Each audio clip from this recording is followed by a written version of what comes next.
In today's video, I'm going to give you 3 tips to help you trade the markets when they're at all-time highs. So tip number 1 is to use open interest from options. Open interests are such a cheat code. If you go to your broker and you go to your options chain and you come over here and you look at these open interest columns, so over here are for puts and over here are for calls, they'll give you a really solid resistance and support levels that might not exist on the chart, but are going to be respected because option levels are respected. This is something that a lot of people don't know and don't use. So again, how you can find these things, you go to your broker, you go to your options chain, and then you pull up whatever expiration you want to look at. I tend to look at today's expiration or the current Friday's expiration. So if we were to look at Friday's expiration for this week, and we pull it up, what I'm trying to do is I'm trying to find what option open interest levels stick out more than everything else. So this has 5,000, 6,000, 22,000. That's definitely one I want to mark out. And 36,000. That's one that I definitely want to pay attention to. So 640 is absolutely stacked with options. So now if we jump over here to SPY on this chart, you'll notice all the way to the left, there isn't anything over here. There's no support and resistances. We're at all-time highs. But now I know I've got a huge option level sitting here at 640. So if the markets keep running, this is a really good place where profits could be taken and reversals could potentially happen. So if you were in this trade and you were like, man, do I keep holding? Is this going to keep on going? Look for those open interest option levels, and they're really going to help you out. So you want to label those on your chart there for tip number 1. Now I have a location on the chart for me to at least look at and see what happens. Again, I'm not just blindly trading off of this level, but it is something to look for certain setups. So again, if I am coming up into here and I start to see quite a bit of upper wicks, rejections, I know the markets are paying attention to these option levels, and it's probably a pretty good place to take profits. It's just a great way to read sentiment, right? It's a great place to see, are the markets slowing down at these option levels, or will it blow through it? If it goes right through it, it's going to tend to have a very strong bull move to the next one. If it rejects off of it, it's usually a pretty good place to take some profits for potential reversals coming back into the market. So again, it's all about just watching and seeing how the price action reacts at those levels. The next tip that I want to give you to help you to trade markets at all-time highs is to use trend lines.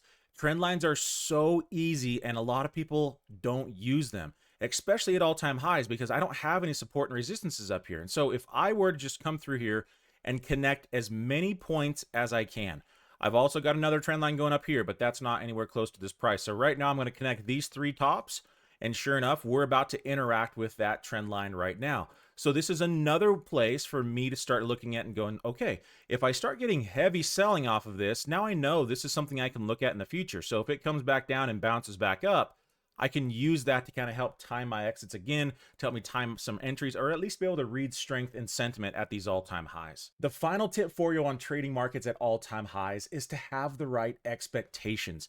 Most people make this mistake. They see the markets running and they're like, now I'm going to buy. If you understand this one thing that I'm about to show you, it will completely change how you look at charts, and it's going to also help you avoid a lot of future losses. The markets move in what we call an S-curve. So they bounce up and then always have a move lower and then bounce back up. This formation happens over and over and over again. So we have part 1, we have part 2, and we have part 3 in a bull market. So if you look over here, we had a big move up, it then pulled back and had a move up. It then had a move back and it had a move up. We know in a bull market, which this is in, especially when markets are pushing into all-time highs, that on a big move up, what's going to happen? Part 2 is going to happen at some point. It can keep on running bullish for a long time. Does that change the fact that part 2 is going to happen? No, it's going to pull back. It's just a matter of when. And so using those other tips that I just showed you to kind of help time that potentially was going to help you to be a little bit more prepared for when that part 2 is going to come. If you understand that the markets are going to put in this formation every single time, do not chase up here. Again, remember, the people that fail in trading are the ones that listen to their emotions and get suckered in by the markets. The markets know this is full FOMO. Everyone that didn't buy down here are looking at this and going, now it's bullish, now I buy, just in time for part 2 to start to work its way in. and then everybody that bought up here, and by the time it comes down for this thing to bounce again is when they're getting out, and then it starts to run back up. So if you feel like you're constantly calling tops in the markets, and then as soon as you get out, it goes all the way to target, it's because you are playing with the wrong crowd. You are on the wrong team. You are letting the markets suck you into what you should not be doing instead of looking what the markets are doing and starting to plan your entries through here and just being patient. If you are wanting to level up your trading game, don't miss out on this offer to join our trading community for life. It's just a one-time payment of $97. No subscription or any other monthly payment needed. You can come join and be a part of our thriving community, access our full library of online trading courses, and get access to weekly live group coaching, all included for that $97. I'm not sure how long this deal will last, so click that link down below in the description and start making money today. When the markets are at all-time highs, emotions are through the roof.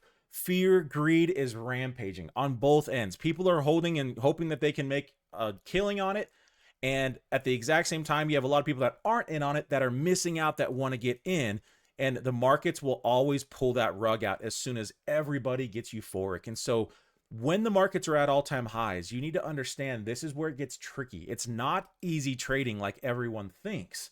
It's actually extremely difficult. Instead, let everyone else lose money. And if you can wait for that to come, again, it's going to run up bullish without you for multiple weeks. And you're like, man, I've missed out on all this money. You haven't missed out on anything.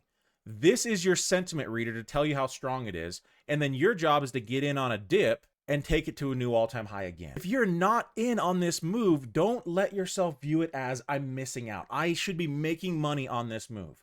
No, what you should be doing is planning your next entry because of the strength that you are being shown from this move. That is the key to trading. I haven't missed anything on this if I'm not in it. All I need to do is go, wow, all right, very, very strong sentiment pushing through the previous level. We're at an all-time high. If it keeps on climbing, it's just that much stronger. And whenever it dips, when everyone's scared and everyone's questioning if they should buy the dip or not, you understand that this price action is playing through, and all I need to do is start planning my dip on this to make my money to the top side. Is it guaranteed to bounce? No, nothing in the markets is guaranteed. But your probability of making money by waiting and planning for your dip than to chase and buy up here after it's already run up 20% into all-time highs increases drastically, that you will see profits in your trading. So if you can manage your emotions and manage your expectations and change the way you view all-time highs, don't view all-time highs as now is the time to buy. View all-time highs as this is a great strength indicator. And so if you can jump here to a weekly time frame and look and see, are we getting strong closures? Are we closing at the highs of our weekly candles? If so, and we've done that for at least 2 or 3 weekly candles, then dips tend to be very, very buyable. If we push into new all-time highs like we did over here and it fails to really gain ground past that new all-time high and starts to pull back, these are the ones that you want to avoid because they tend to be a little bit more double topish. But if it breaks through a new all-time high, closes strong, and keeps pushing for a few weeks, that opens the door, in my opinion, for dips to be bought. And a great place to buy them is at your previous all-time high. So back into here, and then a move higher from there. The buy the dip tends to play out well if you just simply know what to look for. If we can avoid the situations where it doesn't push super strong through an all-time high and starts to reverse, I don't buy the dip on those. Avoid those. If you see something run into all-time high and close strong, again, you don't need to make money on this. This is your sign of sentiment. This is your sign of strength. This is your sign to start planning the dips so that you can make money on the real move, because this is a great move. But what's about to happen next is going to be even larger. I would much rather make money on this move after we've had a pullback than to make money on this move that needs a pullback. It's a much higher probability to let this go, let it show you its hand, pull back, get in here and catch the really large move once we've had a fresh pullback and all these bulls that chased got out, liquidity grabbed through here, and it's going to have the big move then. That's the move that I want to catch. So I hope that these 3 tips help you to navigate the markets when they're at all-time highs so that you don't make the classic mistakes, you can avoid a lot of losses, and you can see even more success in your trading.